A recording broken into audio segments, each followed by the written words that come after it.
তারপর হচ্ছে মালিকের মেয়ের জন্য 2000 টাকা কাপড় প্রদান। যেহেতু এটা কাপড়ের দোকান, তার মানে কাপড় হচ্ছে একটা পণ্য হিসেবে ধরতে হবে আর উত্তোলন করে ধরতে হবে, কারণ এটা মালিকের ব্যক্তিগত কাজ, যেটা প্রতিষ্ঠানের জিনিস দিয়ে করা হয়েছে। আর প্রতিষ্ঠানের জিনিস দিয়ে যখন কোনো কিছু করে সেটাকে আমরা উত্তোলন ধরে নিই। নগদ টাকা উত্তোলন করলে উত্তোলন হিসাব ডেবিট, নগদান হিসাব ক্রেডিট। যেহেতু নগদ টাকা উত্তোলন করে নাই, পণ্য উত্তোলন করছে, তার মানে ক্রয় হিসাব ক্রেডিট হবে। এই হচ্ছে আমাদের অনগদ লেনদেনের সাধারণ জাবেদা। তারপর আসি সৃজনশীল 2-এ, বন্দর ট্রেডার্সের অফিস সরঞ্জামের মূল্য নির্ণয় করো। অফিস সরঞ্জাম নিয়ে কোথায় কি বলছে? এই যে এখানে জুন মাসের 5 তারিখে ব্যবসায়ীর ব্যবহারের জন্য একটি ফটোকপি মেশিন করে 75,000 টাকা। মেশিন কত টাকা দিয়ে কিনছে? 75,000 টাকা দিয়ে কিনছে। 15 তারিখ কি করা হয়েছে? মেশিনের বহন খরচ ও সংস্থাপন খরচ প্রদান মোট 3,000 টাকা। সংস্থাপন খরচ আর বহন খরচ আমরা জানি, যে মার্কেট থেকে কেনা হয়েছে সেখান থেকে আনতে কত টাকা লাগছে এবং সেটা বসাইতে বা সেটিং করতে কত টাকা লাগছে। এই দুইটা লেনদেন যোগ করলে এটা নর্মাল ঘর তারিখ বিবরণ টাকা, যেটা আমরা সর্বপ্রথম 2 অধ্যায়ে করছি। এই দুইটা লেনদেন যোগ করলে আমাদের অফিস সরঞ্জামের মূল্য বের হবে। তারপরে হচ্ছে সৃজনশীল 3 নাম্বার, কত কি বলছে? নগদ প্রাপ্তি ও নগদ প্রদান জাবেদায় অন্তর্ভুক্ত হবে না এমন লেনদেনের পরিমাণ। যেমন এখানে মার্চের 1 তারিখ নগদ তহবিল 57,500 টাকা, এটা আসবে না। তারপর হচ্ছে মার্চের 10 তারিখ পণ্য উত্তোলন করলে এখানে যদি নগদ টাকা উত্তোলন করতো তাহলে নগদের হিসাব আসতো। যেহেতু পণ্য উত্তোলন করছে, এখানে নগদের কোনো ফাংশন নেই।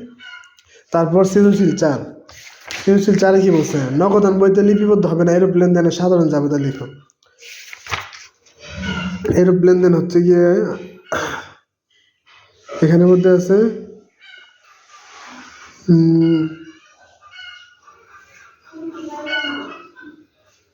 নগদ জের 7,500 টাকা, নগদ জের 7,500 টাকা।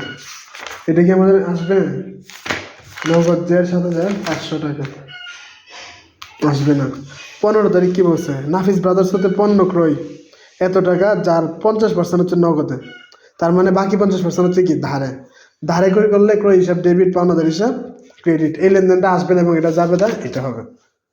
তারপর হচ্ছে মার্চের 20 তারিখ আসবাবপত্রের উপর অবচয় ধার্য করা হলো 300 টাকা, অবচয় হিসাব পুঞ্জীভূত অবচয়। তারপর সৃজনশীল 5, উপযুক্ত তথ্য হতে কন্টেন্টের মোট পরিমাণ নির্ণয় করা। আমরা গত ক্লাসে কন্টেন্টই জেনেছিলাম, যেখানে নগদ এবং ব্যাংক দুইটা হিসাবকে একসাথে প্রভাবিত করে। যেমন আগস্টের 5 তারিখ ব্যাংক হতে উত্তোলন এত টাকা, তার মানে নগদে বাড়ছে, ব্যাংক থেকে কমছে। এবং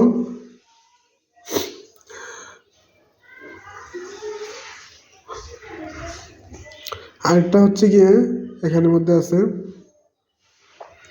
25 তারিখে কি বলছে? ব্যাংক জমাতিরিক্ত 10,000 টাকা পরিশোধ। ব্যাংক জমাতিরিক্ত 10,000 টাকা পরিশোধ মানে ব্যাংক জমাতিরিক্ত মানে আমরা ব্যাংক থেকে টাকা অতিরিক্ত নিয়ে আসছিলাম, ব্যাংক আমার কাছে টাকা পাবে। এখন আমি যে পরিশোধ করবো কোথায় থেকে দিব? ব্যাংক থেকে টাকা দিব। কোথায় থেকে দিব?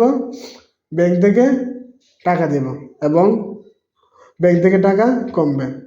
এই দুইটা লেনদেন কন্টেন্টের মধ্যে আসবে। এই দুইটা লেনদেন কোথায় আসবে? কন্টেন্টের মধ্যে আসবে। তারপর হচ্ছে সৃজনশীল 6, উপযুক্ত তথ্য হতে নগদ বাট্টার পরিমাণ নির্ণয় করেন। নগদ বাট্টা আর কারবারি বাট্টা কিন্তু এক না। কারবারি বাট্টা হচ্ছে পণ্য ক্রয় বিক্রয়ের সময় এবং নগদ বাট্টা হচ্ছে দেনাদার বা পাওনাদার থেকে টাকা আদায়ের সময়। যেমন নভেম্বরের 4 তারিখ মালিয়া ইন্স্যুরেন্সের নিকটে 5,400 টাকা প্রাপ্তি, বাট্টার প্রদান 100 টাকা। এটা আমাদের নগদ বাট্টার মধ্যে আসবে, মানে মালিয়া ইন্স্যুরেন্সকে বাট্টার প্রদান, যেহেতু আদায় করছি মানে বাট্টা দিছি। তারপর হচ্ছে 12 তারিখ জামাল ট্রেডার্সকে 3,500 টাকার পুনঃনিষ্পত্তিতে 3,300 টাকা দিচ্ছে, তার মানে বাট্টা পাইছে, মানে জামাল ট্রেডার্স হতে বাট্টা প্রাপ্তি 200 টাকা। এই দুটো লেনদেন আসবে। তারপরে সৃজনশীল 7, যে লেনদেনগুলো নগদান ব্যয়ের অন্তর্ভুক্ত হবে না সেগুলো সাধারণ জাবেদা লিখো। যেমন 3 তারিখে কি বলছে? জহি ট্রেডার্স হতে 5% বাট্টা এত টাকার পণ্য ক্রয়। যেহেতু নগদে বা ধারে কিছু উল্লেখ করে নেই, প্রতিষ্ঠানের নাম দেওয়া, তার মানে ধারে ক্রয় করছে। ক্রয় হিসাব ডেবিট এবং পাওনাদার জহি ট্রেডার্স হিসাব ক্রেডিট। তার মানে 10,000 টাকা 5% কত?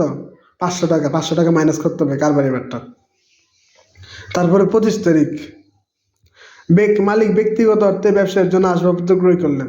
ব্যক্তিগত টাকা দিয়ে আসবাবপত্র কিনছে, তার মানে আসবাবপত্র সম্পদ একটা বাড়ছে। আর যেহেতু ব্যক্তিগত টাকা দিয়ে ব্যবসায় কাজ করছে, ব্যক্তিগত টাকা দিয়ে ব্যবসায় কোনো কাজ করলে সেটা মূলধন হিসেবে আগে ব্যবসায় প্রবেশ করে, এই জন্য মূলধন হিসাব ক্রেডিট হবে। আর এটার মধ্যে নগদের কোনো হিসাব নাই। আজকে ক্লাস আমরা এখানেই শেষ করলাম। সবাই ভালো থাকবেন, সবাইকে ধন্যবাদ। আসসালামু আলাইকুম।